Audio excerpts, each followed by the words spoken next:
أعوذ بالله من الشيطان الرجيم. بسم الله الرحمن الرحيم. ألف لام را. تلك آيات الكتاب الحكيم. أكان للناس عجبا أن أوحينا إلى رجل منهم أن أنذر الناس وبشر الذين آمنوا أن لهم قدم صدق عند ربهم.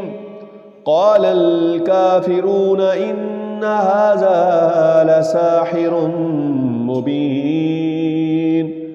إن ربكم الله الذي خلق السماوات والأرض في 6 أيام ثم استوى على العرش يدبر الأمر. ما من شفيع إلا من بعد إذنه. ذلكم الله ربكم فاعبدوه أفلا تذكرون. إليه مرجعكم جميعا وعد الله حقا.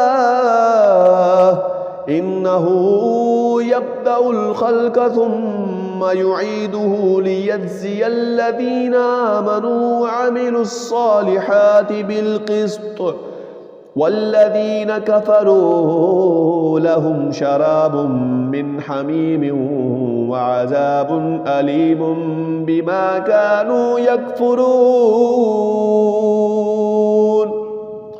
هو الذي جعل الشمس ضياء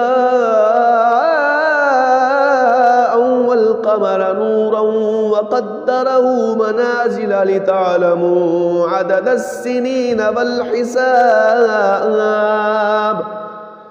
ما خلق الله ذلك إلا بالحق.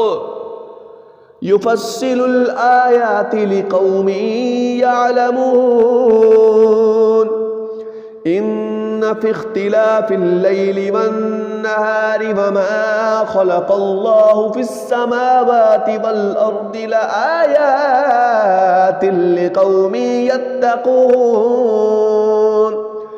إن الذين لا يرجون لقاءنا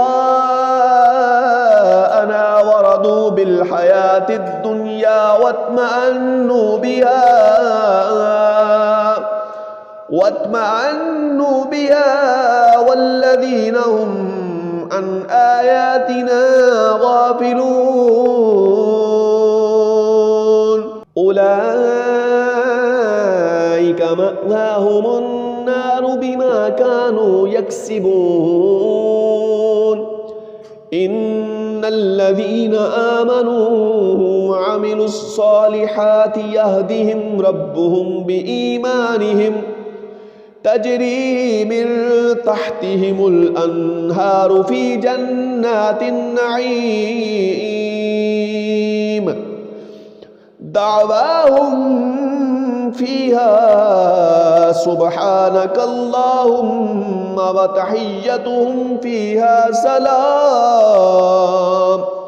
وآخر دعواهم أن الحمد لله رب العالمين.